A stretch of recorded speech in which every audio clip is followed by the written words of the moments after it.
Seguramente se irán integrando el resto de los asistentes. Yo les voy a ir dando acceso.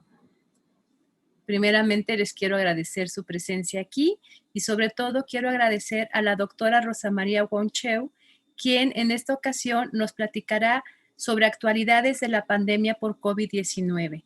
Quiero leerles un poco de la amplia trayectoria de la doctora Rosa María Chong, quien nació en la Ciudad de México, estudió la carrera de médico cirujano en la Universidad La Salle, realizó su especialidad en pediatría médica en el Hospital Infantil de México Federico Gómez y la subespecialidad en infectología pediátrica en el Hospital Civil de Guadalajara. Realizó un postdoctorado en el Departamento de Infectología Pediátrica de la Universidad de Stanford en California, Estados Unidos, y la maestría sede CMN y el doctorado sede Hospital Infantil de México en Ciencias Médicas en el programa de maestría y doctorado en Ciencias Médicas de la Facultad de Medicina de la UNAM. Inició labores en el año 2000 como profesor asociado C, desde el año 2012 como profesor titular A de tiempo completo definitivo en la Unidad de Investigación en Medicina Experimental de la Facultad de Medicina de la UNAM, Hospital General, y desde agosto de 2016 como profesor titular B y jefa del Laboratorio de Investigación en Enfermedades Infecciosas de la División de Investigación en la Facultad de Medicina de la UNAM. Desde el 1 de marzo de 2016 ocupa el cargo de jefa de la Subdivisión de Investigación Clínica en la Facultad de Medicina de la UNAM. Participa como profesora en varios cursos impartidos por la UNAM y es tutora también de diversos programas de posgrado. La doctora Wong es miembro del Sistema Nacional de Investigadores del CONACYT, nivel 1, tiene PRI de C y ha recibido 16 premios nacionales por sus trabajos de investigación, además de otros reconocimientos tanto en México como en el extranjero. Sus líneas de investigación incluyen evaluación de la respuesta inmune a vacunas, incluyendo la vacunación contra sarampión en aerosol en niños, la vacuna de sarampión y rubiola en adultos sanos y con VIH, la vacuna de influenza en niños con leucemia y adultos con asma y la vacuna de neumococo intranasal. Epidemiología de virus respiratorios causantes de infecciones en niños y adultos, microbioma respiratorio e intestinal y su relación con las infecciones respiratorias, marcadores de choque séptico y sepsis abdominal y la relación con la respuesta inmune, detección de DM y ETS en mexicanos repatriados al interior de México por los Estados Unidos, estrategias de educación para la mejoría de la desnutrición infantil y prevalencia del SARS-CoV-2 en personal de salud, síntomas post-COVID-19, uso de dexametasona intranasal en pacientes con COVID-19. Como ven, es una amplísima trayectoria y trabajos muy destacados de la doctora. Sin más, le doy la bienvenida y les pido por favor que mientras ella está presentando mantengamos los micrófonos apagados. Una vez que ella concluya, pueden hacer sus preguntas o sus comentarios, ya sea abiertamente con su cámara y micrófono o a través del chat. Muchas gracias. Adelante, doctora. Bienvenida. Muchas gracias. Agradezco la invitación para poder platicar con ustedes un poco acerca de la pandemia y el COVID-19. Y bueno, pues yo les voy a platicar el día de hoy de actualidades sobre la pandemia por COVID-19 en este coloquio del instituto. Primero que nada, empezar diciendo que el SARS-CoV-2 es el que causa la enfermedad de coronavirus y de ahí viene COVID-19, que se cree que se origina en el mercado de mariscos, puede provenir de animales salvajes y al parecer es una mutación de alguno de estos virus de animales que pueden causar enfermedades en humanos. Los coronavirus no son una familia de virus nuevos para los humanos. En estudios previos que hemos hecho, incluso nuestro grupo con varios grupos más en el país, este es un estudio de Veracruz en donde vimos que en 525 niños menores de 15 años, hasta 8.7% de las infecciones respiratorias eran por estos coronavirus, OC43, 229E, NL63. En el caso de neumonía en niños menores de 5 años, también volvemos a ver estos 4 coronavirus que son endémicos y que constituyen hasta el 2.4% de los casos de neumonía. Y este estudio que hicieron en nutrición y muchos otros institutos nacionales de salud, también encuentran en adultos hasta 8.2% de infecciones por coronavirus. Sin embargo, estos coronavirus pueden sufrir mutaciones y dar lugar a brotes. Tenemos el caso del SARS-CoV o SARS-CoV-1, que se presentó en el año 2002. Es un virus que causa enfermedad respiratoria severa en 29 países y se reportaron del 2002 al 2003 8,000 casos con mortalidad del 9.6%. En el 2012 surge otra mutación que da lugar al MERS coronavirus. Esto viene del coronavirus del Medio Oriente, que se da en la península arábica. Del 2012 al 2015, 956 casos confirmados con 34% de muertes. Ahora, en cuanto a la epidemiología, al día de ayer se reportan 54 millones de casos, 301,000 por la Organización Mundial de la Salud, con 1.300.000 muertes. Si ustedes observan el comportamiento por regiones, inicialmente es este brote de China, chiquitito, y luego empieza a ver el foco de la pandemia en Europa, que es esta curva color verde.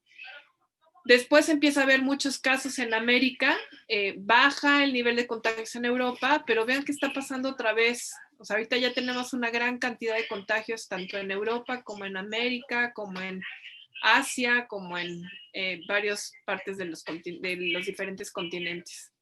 En el caso de México, ya tenemos confirmados 1 millón de casos con 98,259 muertes. Y en el caso de la Ciudad de México, vean ustedes cómo esto de que los rebrotes y que se ha logrado controlar y no sé qué, pues en realidad nunca se ha logrado controlar. Vean cómo desde las primeras semanas que se reportaron los primeros casos, nos tardamos más o menos 3 meses en subir a un punto máximo y ahí nos hemos mantenido a lo largo del tiempo. Pero lo que ha pasado en las últimas semanas, vean ustedes, es muy importante.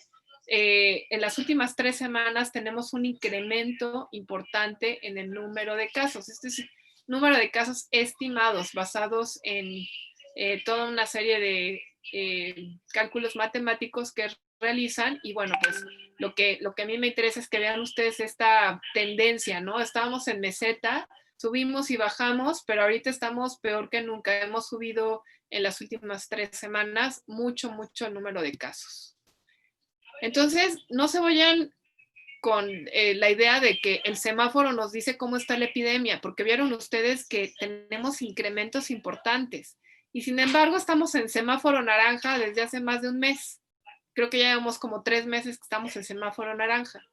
El semáforo solamente dice la ocupación hospitalaria y la tendencia. Entonces, podemos tener un gran contagio, como es lo que estamos viendo ahorita, pero seguimos en semáforo naranja.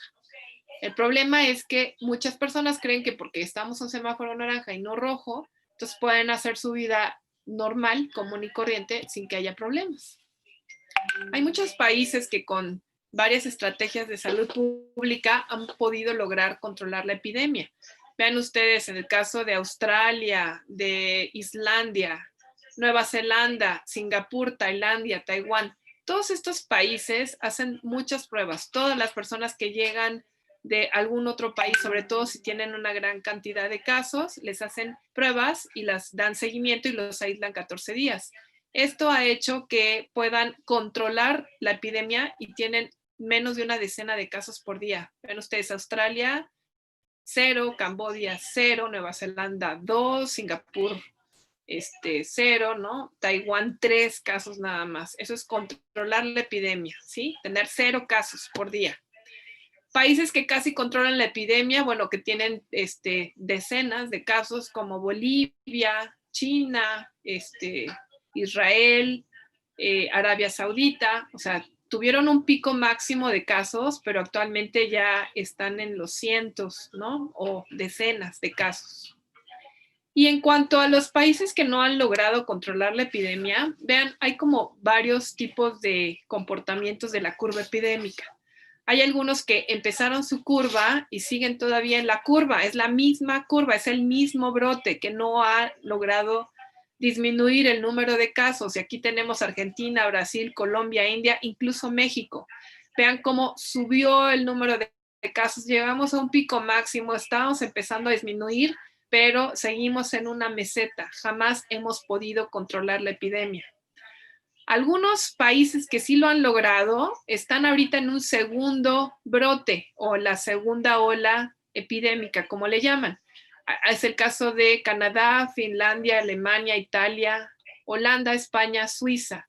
Vean cómo tuvieron un pico importante o algunos un pico muy chico, pero lo que está pasando en Europa es que esta segunda ola es mucho más importante, tienen un mayor número de casos, y bueno, si ustedes ven, todos estos son países europeos. Y pues un tercer comportamiento de la epidemia, vean ustedes como Rusia no tenía casos, tuvo un pico, empezó a bajar y otra vez está teniendo, o sea, nunca logró controlar la epidemia, pero está teniendo un repunte de casos. Y en el caso de Estados Unidos, vean cómo empezó con un primer pico de casos, aquí tenemos un segundo repunte y aquí está en este tercer repunte el número de casos es incluso más alto que cualquiera de los otros dos picos. Las proyecciones de la Universidad de Washington en cuanto al número de muertos, vean que sigue en forma ascendente y directa y lineal de acuerdo a las fechas y pues están proyectando que para marzo del 2021 vamos a tener 145,000 muertos. Entonces, pues en realidad no estamos haciendo ninguna maniobra de salud pública para que disminuyan, por lo tanto vamos a seguir teniendo el mismo número de contagios y por lo tanto una gran cantidad de muertos. En el caso de México, sí se hizo una cuarentena en los meses de marzo, abril, mayo y el 1 de junio se abrió. Entonces aumentó la ocupación a nivel de casa, disminuyó las personas que iban a los supers, a las farmacias, a trabajar, a los lugares recreativos, en el transporte público, en los parques. Sí, sí disminuyó entre un 20 y un 60% las diferentes actividades. Pero ven ustedes qué pasó comparado con Italia y España, que son estas dos, que tuvieron más de un 80% de disminución en la movilidad. En el caso de México y España, lo mucho que llegamos fue 40, 50, 60%, ¿sí? Y lo mismo para el movimiento hacia los supers o para las farmacias, mientras que Italia y España llegaban hasta un 60%, nosotros cuando hicimos la cuarentena llegamos entre un 20 y un 30%, igual que Estados Unidos. Las personas que se quedaron en casa, pues llegamos a un 20%, mientras que Italia y España llegaban a un 30% aproximadamente. Entonces, ¿qué les quiero decir con esto? Bueno, sí hicimos cuarentena, hicimos distanciamiento, pero el distanciamiento no fue suficiente, porque en ningún momento vimos ningún cambio en la curva epidémica, siempre se fue para arriba, en realidad a nosotros no nos funcionó, porque además de que la gente no dejaba de moverse, no fue suficiente. Siempre han pensado que las reuniones familiares o las reuniones con amigos, pues no hay problema, ¿no? Ahorita les voy a hablar un poquito más de eso.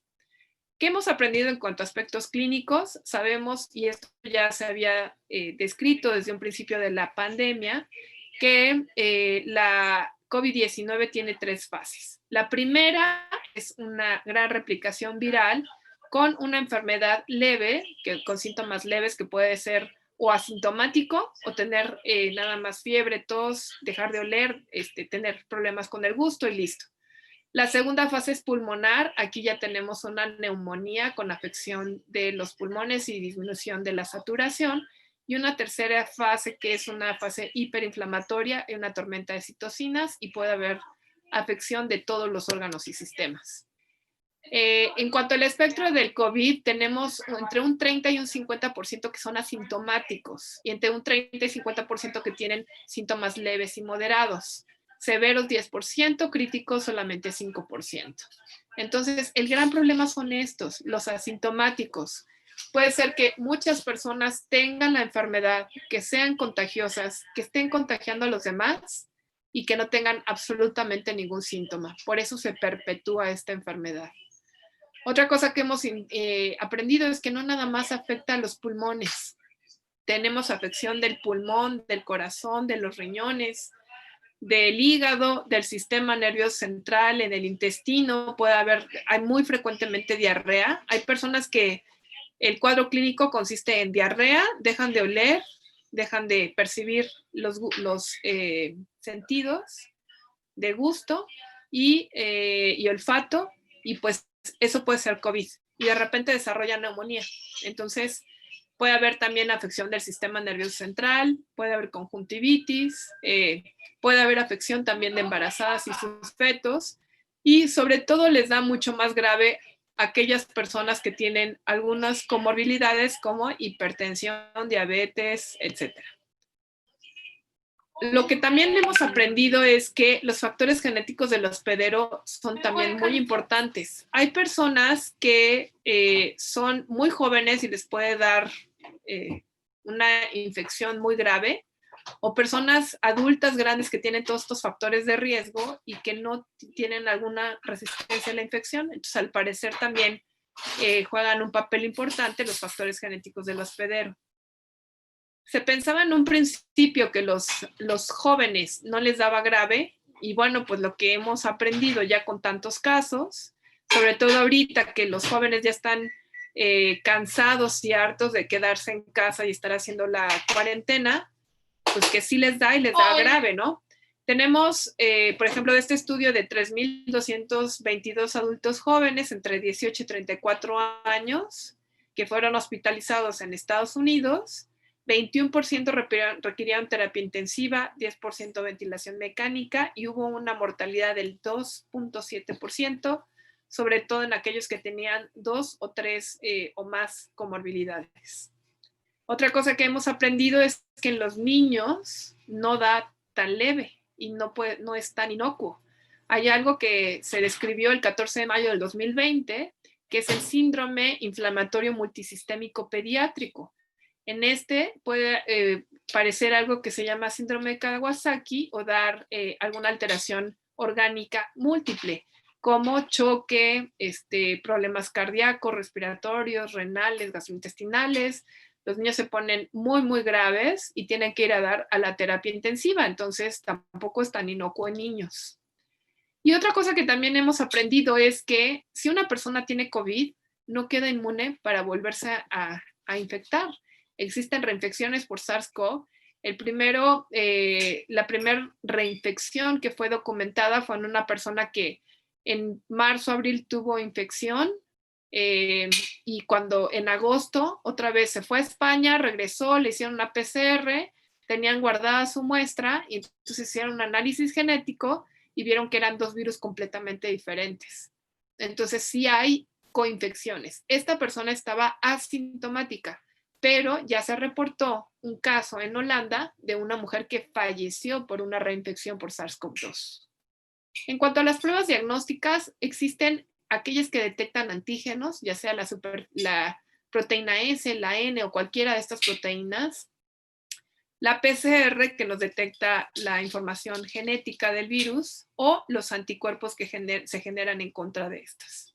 Entonces, el virus tiene diferentes proteínas. Muchos de las pruebas diagnósticas se basan en la proteína S, o el PCR detecta la proteína E, o hay un PCR que detecta también la proteína N o la polimerasa. Entonces, tenemos por un lado el PCR en tiempo real, donde lo que se hace es que se detecta el RNA, que pasa a cDNA, se hacen amplificaciones y entonces lo que se ve en el tiempo es una amplificación de esta señal que corresponde al RNA viral, y tenemos un control que es un RNA humano. Tenemos por otro lado los ELISAs, que lo que hacen es que detectan los anticuerpos. Es la respuesta inmune que se genera en contra de este virus. Y hay algunas pruebas rápidas que detectan anticuerpos y otras que detectan antígeno.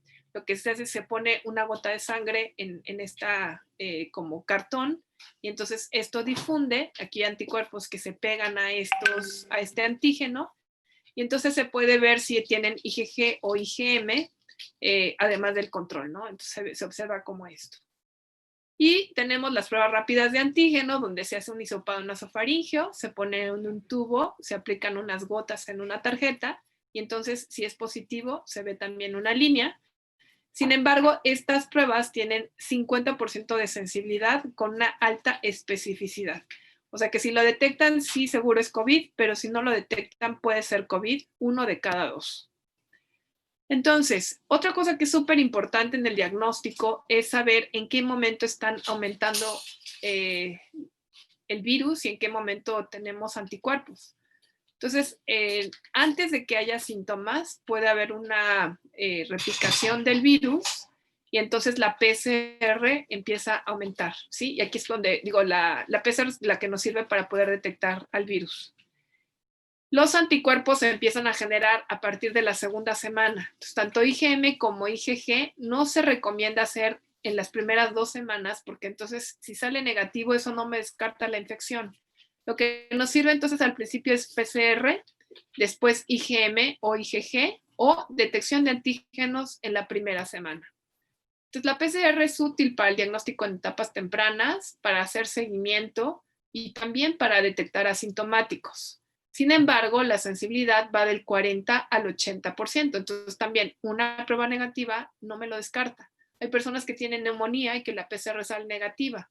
Y eso es porque están generando muchas copias virales en el pulmón, pero no se puede detectar mediante un hisopado nasofaríngeo. Entonces no descarta COVID-19 la prueba negativa. La serología es útil para etapas tardías de la enfermedad o para ver infección pasada.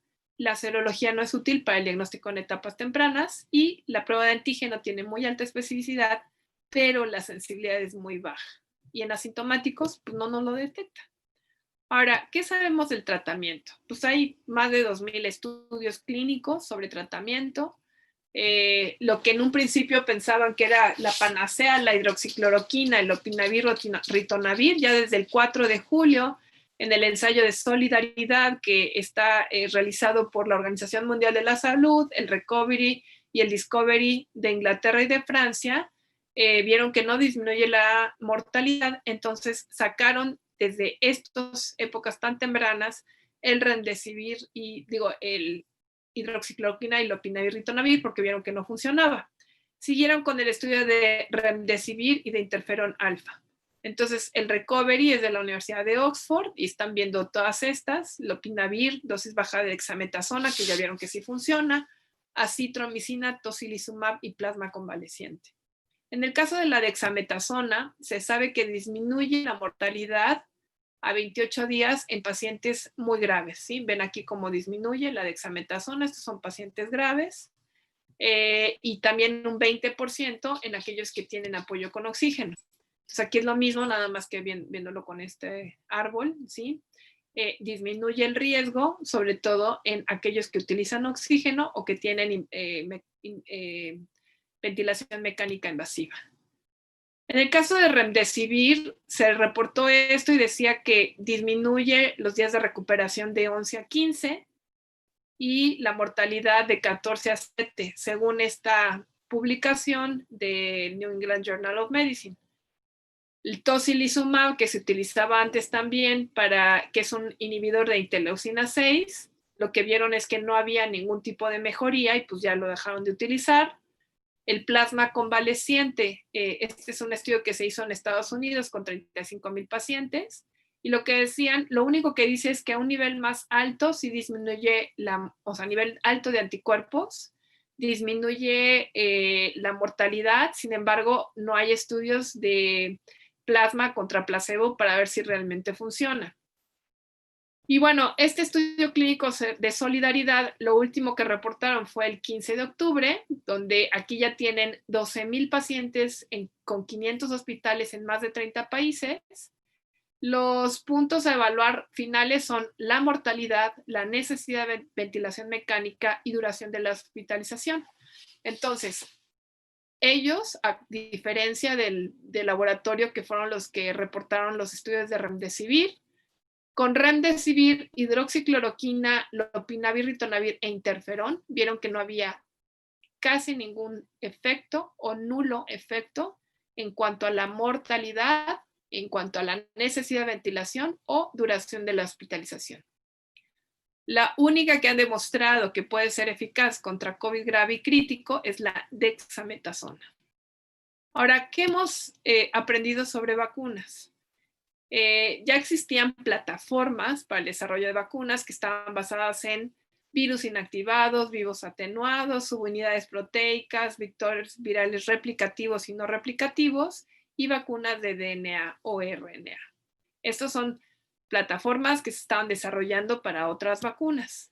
Entonces, como ustedes saben, la fase de desarrollo de vacunas puede llevar hasta 15 años, ¿no? Pasan de la fase exploratoria, la preclínica, la 1 que es seguridad, la 2 que es eficacia, la 3 es seguridad y efectividad y la 4 pues estudios post-marketing. Sin embargo, en épocas de pandemia se van juntando estas fases, tanto la preclínica, la clínica, y entonces lo que se hace también es que se inicia la producción de las vacunas al mismo tiempo que están en la fase 3, que es lo que están haciendo muchas de las compañías.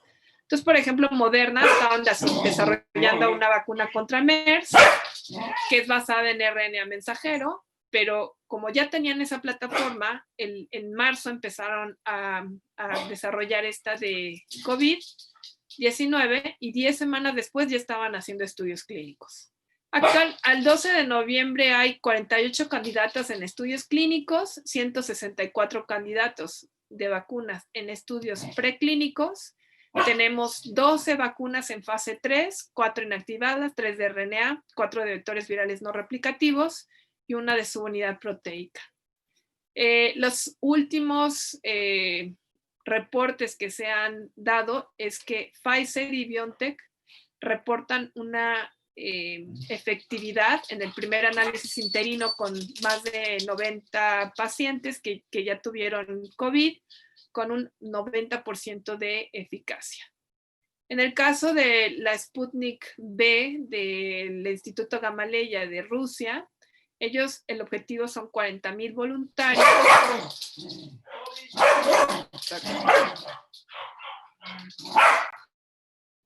40,000 voluntarios, de los cuales se les pone ya se les ha puesto a 20,000 voluntarios la primera dosis, a 16,000 voluntarios una segunda dosis. Han encontrado 20 casos de COVID y ellos dicen que tienen una efectividad del 92%. Con 20 casos, pues en realidad todavía es muy pronto porque el objetivo son más o menos 150, 160 casos. Y también la vacuna de Moderna, que hizo ya un análisis interino, ellos dicen que también la vacuna tiene una efectividad del 94% con alrededor de 90 casos de COVID-19. Ahora, ¿qué hay en cuanto a medidas de prevención? Lo que hemos aprendido también actualmente es que antes pensábamos que, o se definía así por la OMS, que solamente era la transmisión a través de gotas la que era como más importante. Sin embargo, lo que hemos aprendido a lo largo del tiempo es que también se generan aerosoles. Entonces, se generan gotas que pueden caer y entonces hacer también esta transmisión por contacto. Estas gotas que si estamos cerca de alguien sin cubrebocas las podemos aspirar, pero también se pueden generar estas aerosoles que son gotas muy, muy pequeñitas que quedan suspendidas en espacios cerrados y mal ventilados. Entonces, se generan estos aerosoles que son menos de 100 micras o estas gotículas que son mayores de, estas gotas respiratorias mayores de 300 micras. Y entonces aquí vean como una persona en silencio, cada puntito naranja es una partícula que es capaz de infectar.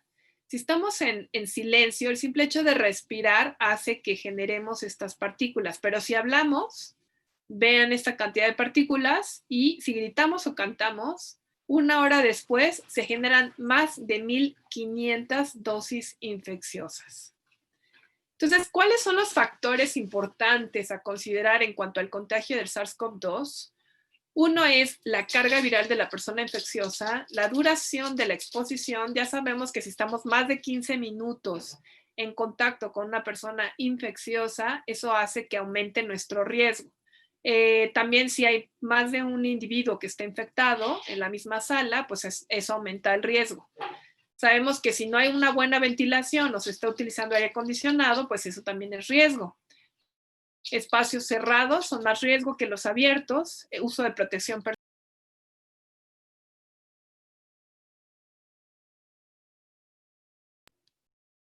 Si no se utilizan, entonces pues también hay mayor riesgo. Efectividad de tipo de limpieza, la susceptibilidad individual a la infección, que ya decíamos de la cuestión genética. Y bueno, hay actividades que en particular producen grandes partículas de aerosol, como el cantar, el hacer ejercicio, respiración profunda. ¿Cuáles son las estrategias para disminuir el riesgo de contagio en presencia de muchas personas? Pues primero la distancia física, ¿sí? El crear barreras físicas entre las personas, redistribuir responsabilidades. Como ustedes saben, en la UNAM se supone que estamos pues trabajando a distancia, pero una vez que regresemos en semáforo amarillo, va a ser a un 30% de la capacidad precisamente para disminuir este riesgo de contagio, y el uso obligatorio de máscaras no médicas. Eso también es muy importante. Les voy a dar algunos ejemplos sobre algunos lugares y, bueno, casos que ya están documentados de qué fue lo que pasó. Un call center en Corea del Sur. Aquí inició con 2 personas, se contagiaron. Aquí son personas que están más de 8 horas sentados uno enfrente de otro.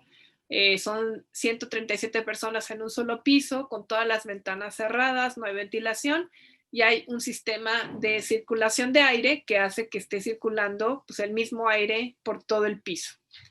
De todas estas 137 personas, se infectaron 79, el 60% de los empleados.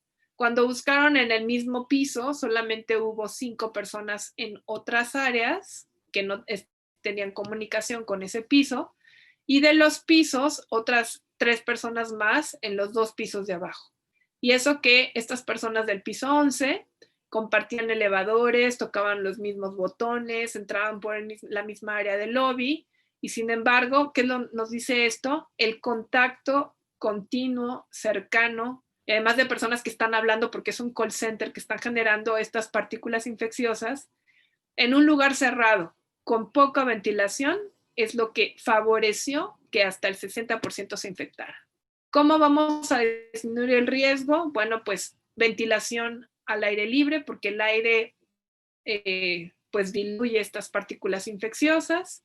Las personas a 2 metros de distancia, todos con cubrebocas en forma de zigzag, no utilizar lugares de uso común, y mantener empleados trabajando a distancia con una disminución del número de personas.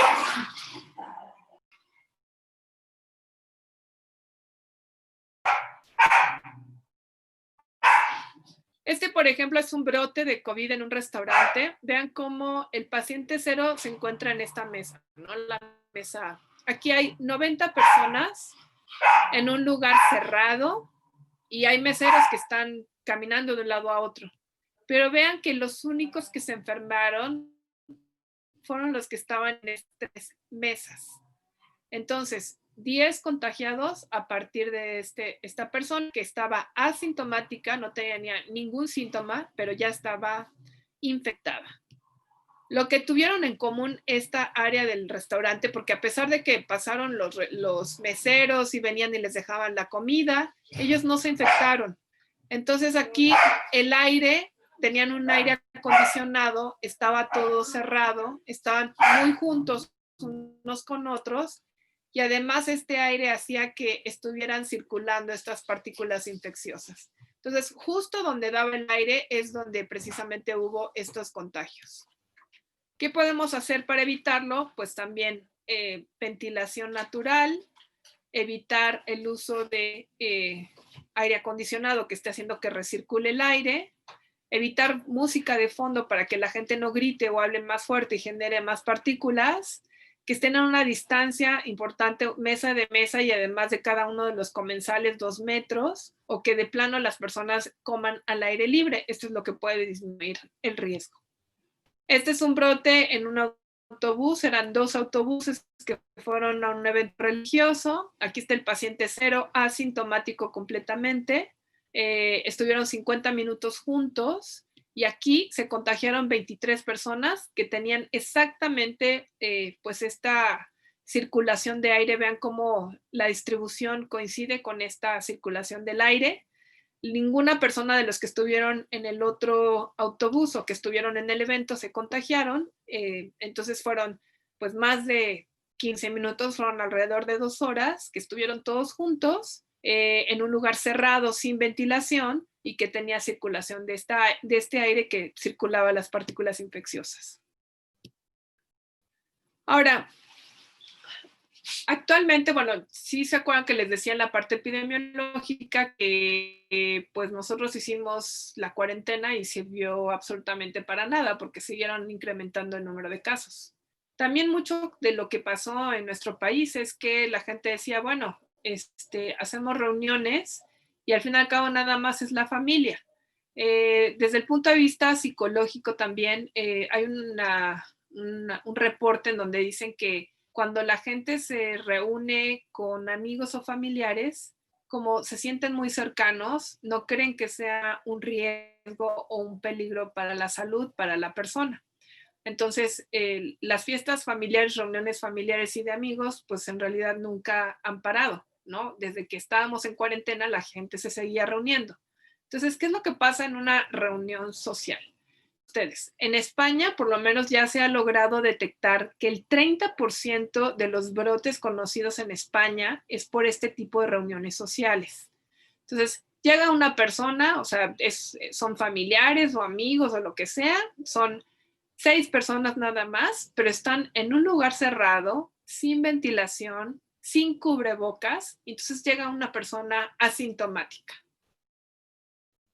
Esta persona, después de 4 horas de estar todos juntos, se contagian absolutamente todos.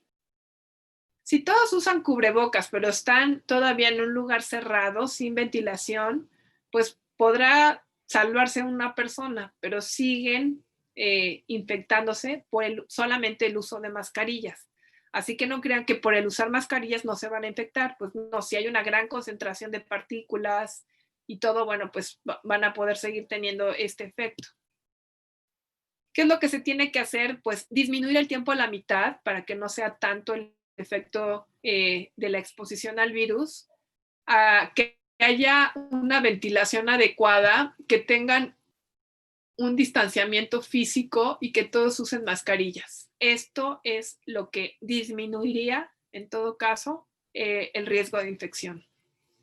Y bueno, en cuanto al uso de mascarillas, bueno, aquí vemos como en Wuhan, en Italia y en Nueva York, aquí es cuando empezaron a utilizar mascarillas. Entonces, estos autores sugieren que, por ejemplo, con el distanciamiento social se paró la curva, con quedarse en casa también se hizo como una meseta, pero cuando todos empezaron a utilizar mascarillas, pues disminuyó importantemente, mientras que en el resto de Estados Unidos, pues nadie o muchos no usan cubrebocas y entonces siguen teniendo una gran cantidad de casos. Lo que nos protege contra la transmisión e infección por COVID es el distanciamiento físico. Este es un estudio que hicieron en un hospital y vemos cómo del 12% bajaba al 2%, el 17% por el uso de cubrebocas baja al 3%, protección ocular también baja 5%, y si se usan las 3 cosas, baja el riesgo a menos de 2%. Pero lo importante no es usar el cubrebocas nada más, sino usarlo adecuadamente. El cubrebocas no sirve de nada si lo traen en la barbilla, debajo de la nariz, en el codo, en la oreja, en el cuello. Tiene que estar cubriendo perfectamente nariz y boca. Y cuando se ponga o se quite, siempre hay que lavarse muy bien con agua y con jabón, con alcohol, y quitarlo por las partes laterales, ¿sí? O sea, no quitarlo por el frente, porque puede ser que el frente tenga el virus, entonces si lo tocamos, pues nos tocamos la nariz, la boca y entonces podemos contagiarnos. Entonces, la forma adecuada de quitarse el cubrebocas es quitarlo por las asas laterales o posteriores. Y si lo quieren, o sea, por ejemplo, si van a comer y se lo van a volver a poner o algo así, se puede poner en un pañuelo o en una bolsa de papel. Y bueno, otra cosa que también es importante es aquellos pacientes que están infectados, pues también hay que tener ciertos cuidados, ¿no? En cuanto a la comida, que utilicen utensilios que sean solamente para ellos. Si se comparte el baño, pues hay que echarle cloro porque esto también genera aerosoles. La ropa de cama, ponerla en agua con jabón y ponerla al sol o en la secadora. Hacer limpieza constante con guantes y con cubrebocas. La persona que entre con esta persona, guantes y cubrebocas. Y hacer una limpieza constante, ¿no? Y debe estar aislado por lo menos 15 días. Muchas gracias. No sé si tengan alguna duda o pregunta.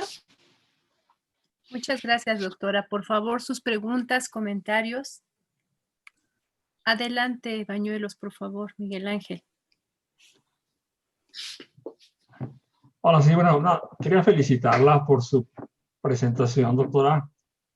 Tal vez la deberían invitar a las reuniones vespertinas o darle difusión a esto, una amplia difusión por los canales televisivos. No hablo de las perspectivas de fin de la pandemia, y yo sé que es muy aventurado, pero me gustaría pedirle su opinión. Del fin de la pandemia, ojalá tuviéramos una bolita de cristal, ¿verdad? Para poder saber qué es lo que va a pasar. Lo que hemos aprendido y lo que hemos visto, por ejemplo, de la pandemia si nosotros nos remontamos a pandemias anteriores, y estamos hablando, por ejemplo, de la de influenza de 1918 a 1920, de influenza española, pues nos estamos comportando un poco como esa pandemia. Primero hubo un primer contagio, es más, si ustedes ven las fotos que circulan en las redes, se ve como la gente con sus vestimentas de 1920 traen cubrebocas, ¿no? Todos traen cubrebocas. Y hay un almacén grandísimo donde tienen una cama tras otra y ahí están todos los pacientes hospitalizados por influenza, y pues esto nos recuerda al Centro Citibanamex y el Hospital Temporal de China y lo que hicieron los italianos y así, ¿no? Esa pandemia duró 2 años, ¿sí? Tuvo un primer pico, después hubo una segunda ola con un mayor número de contagios, y eso fue porque la gente relajó todas las medidas. Si nosotros nos remontamos a esta época actual, lo que estamos viendo es exactamente lo que pasó en 1920. Tuvimos un primer pico muy importante en muchos países en marzo, febrero, marzo, abril, ¿no? Mayo.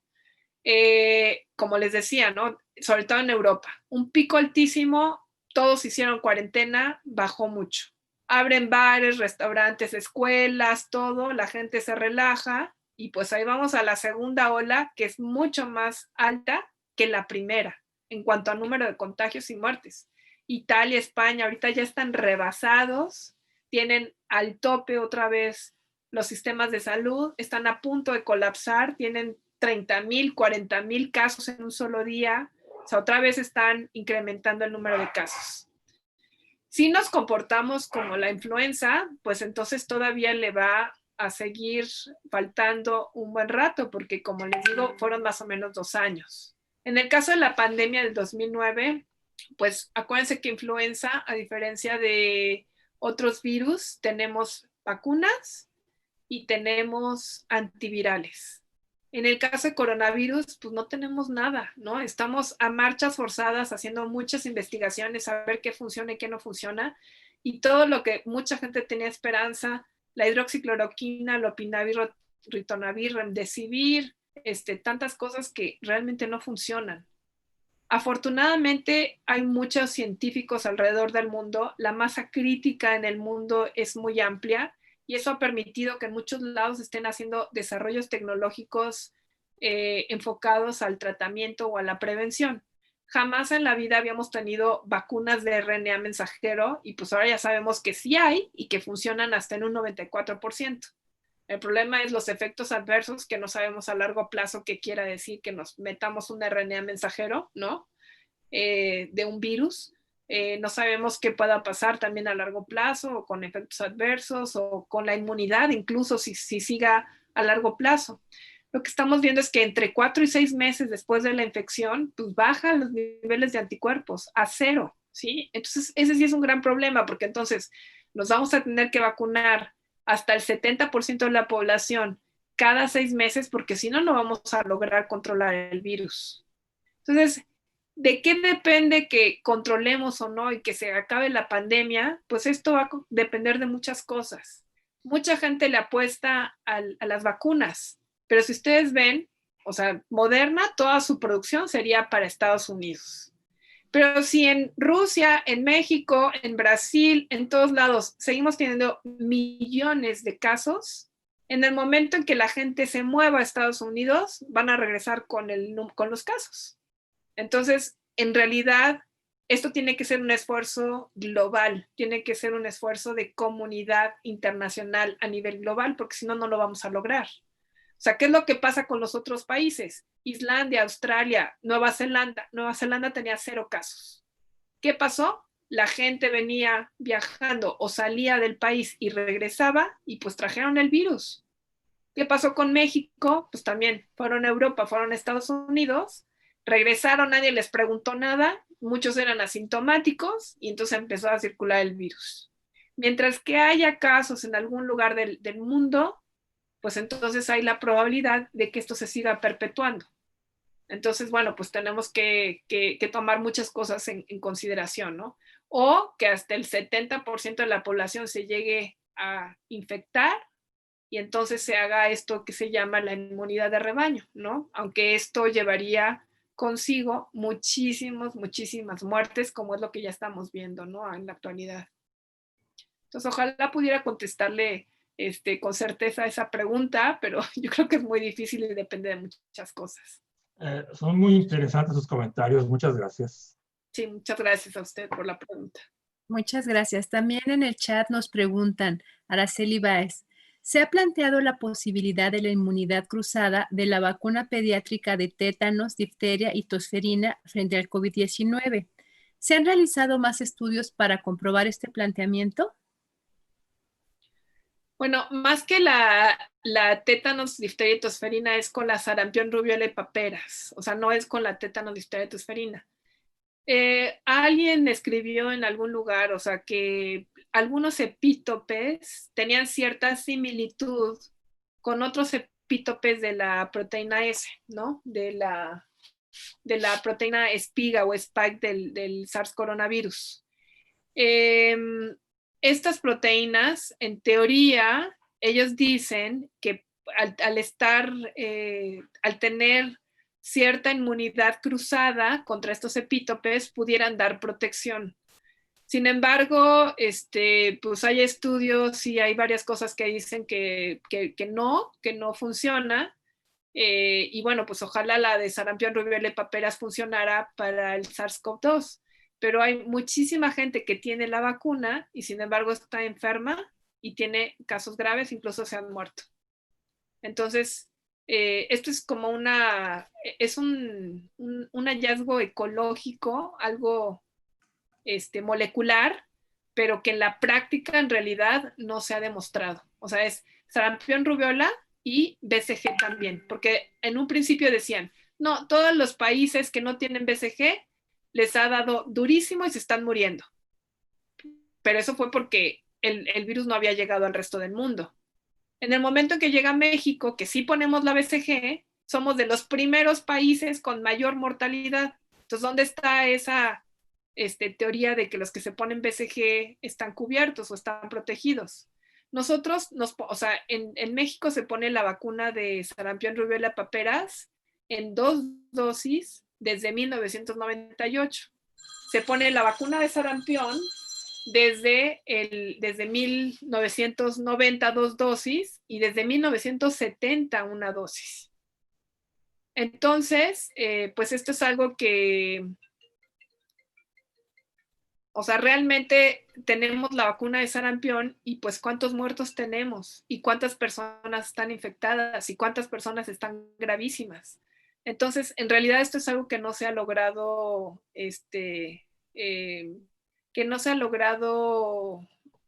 verificar desde el punto de vista científico, ¿no? Existen hipótesis, pero no sabemos si esto sea cierto. Gracias.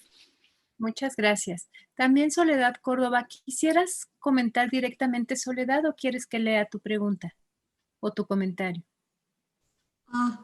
Hola, buenas tardes. No, lo que veo, lo que siento es que pues hay una incertidumbre muy grande, ¿no?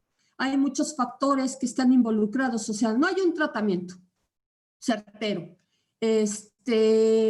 No hay garantía de que si yo soy negativo, pues no sea portador de la enfermedad, porque ahorita comento algo que me pasó a mí. Y bueno, las vacunas, ok, están eso, pero son de RNA. Entonces, la infraestructura de frío, o sea, no sé qué, bueno, los países ricos son los que lo pueden tener, ¿no? Porque pues si se necesitan que una cadena de frío, pues este país no sé cómo lo vamos a hacer. Y bueno, lo que comentaste de la movilidad, la economía, o sea, como que hay demasiado alrededor, aparte del desconocimiento. Y bueno, mi comentario un poco en el sentido es que las estrategias que sigue el país, pues son las que puede seguir. Pero, por ejemplo, yo tuve la prueba negativa, pero eso no dio, o sea, de todas maneras me dieron antibiótico, me dieron el tratamiento y obviamente, pues no fue ni COVID ni neumonía, fue gastritis. Pero es muy grave porque vas al médico y el médico lo que te da es, como no quieren que te mueras, te dan el medicamento y te dan todos el kit que están dando actualmente, ¿no? Entonces, está como muy enredado, muy difícil de disgregar y pues de manejar la epidemia en este país, ¿no? No sé qué pienses al respecto. Sí, muchas gracias. Yo creo que esa es una visión precisamente de cómo estamos en México, ¿no? Desafortunadamente, bueno, algo que sí quiero decir es que en un principio la mitad de la gente que entraba a terapia intensiva se moría. Ahorita no, estamos en un 30, un 20%. Bueno, en el resto del mundo, porque aquí en México, si están en el IMSS, en el ISSSTE, se mueren. Pero si están en lugares privados, 5%, 10% a lo mucho se mueren. Esto es porque hemos aprendido qué sí nos funciona y qué no nos funciona.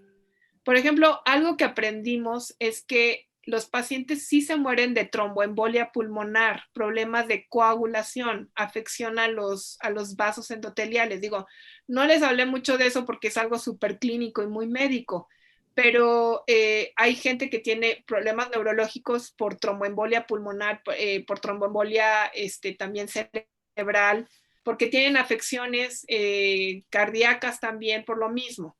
Entonces, ya hay protocolos de manejo bien establecidos y sabemos que si alguien empieza con problemas de inflamación severa, con algo que se llama dímero D, que está elevado, se da un anticoagulante profiláctico, o sea, para que no se vaya a trombosar. Si pasa ese dímero D de 2000, se da una dosis completa. Y si la persona tiene inflamación, se le da dexametasona. Y esas dos cosas solamente han disminuido la mortalidad en todo el mundo. Entonces sí vamos aprendiendo cosas. O sea, no hay un antiviral específico, pero sí estamos aprendiendo a manejar la enfermedad, sobre todo la enfermedad grave. Entonces, aunque tengan Italia, España y todos ellos una gran cantidad de casos, que es mucho mayor al que tuvieron en un principio, la mortalidad no es tan alta, porque ya aprendieron cómo tratarlos. Entonces, esto de todo el kit es precisamente porque hay algunas teorías de que la combinación de vitamina C, vitamina D, ivermectina y acitromicina o claritromicina evita casos graves. Mucha gente da ese tratamiento, aunque no tenemos evidencia clara todavía, pero en observaciones clínicas aisladas sí se ha visto que esto evita la progresión a enfermedad grave. Entonces, si no tenemos un tratamiento específico, pues damos lo que sugiere que puede servir. Entonces, estamos dando ese tratamiento para evitar eso, ¿no? Entonces, o sea, sí estamos mal, pero tampoco tan mal. O sea, sí vamos teniendo algunos avances, ¿no? Científicos. Ahora, las vacunas no todas son de RNA. Como vieron en la plática, hay algunas que son de vectores virales, o sea, un adenovirus que le meto y le inserto información genética, produce la proteína que yo quiero y entonces se produce inmunidad. Esa es la de AstraZeneca, ¿no? Otra es, por ejemplo, la vacuna inactivada, o sea, de Sinovac, de China. Esa hacen el virus, lo matan, entonces el virus no produce nada, pero sí produce inmunidad. Esa, al parecer, también produce una respuesta inmunológica. Otra vacuna, la de GSK Sanofi o la de Novavax, es una proteína recombinante. O sea, yo lo meto a un vector, produzco mucha proteína, esa proteína se saca y se pone con un adyuvante y eso también produce una respuesta inmunológica. Todas estas que estoy diciendo se conservan entre 2 y 8 grados centígrados. Entonces eso permite que se pueda aplicar con nuestro sistema de salud.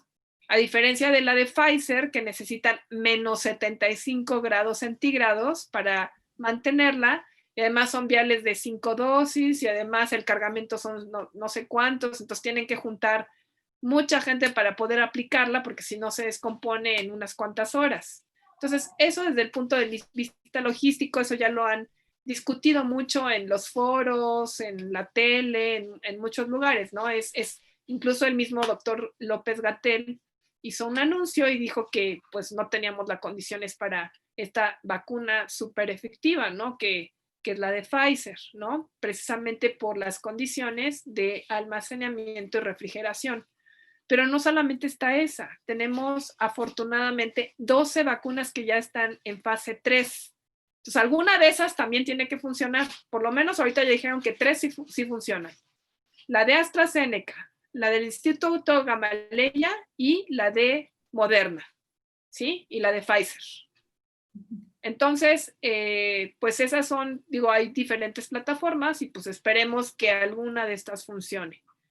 Entonces, sí está muy complicado, es un virus muy complicado, no tenemos antiviral, no tenemos vacunas todavía eficaces, pero estamos en el camino, entonces no hay que perder la esperanza, ¿sí? Es muy complicado.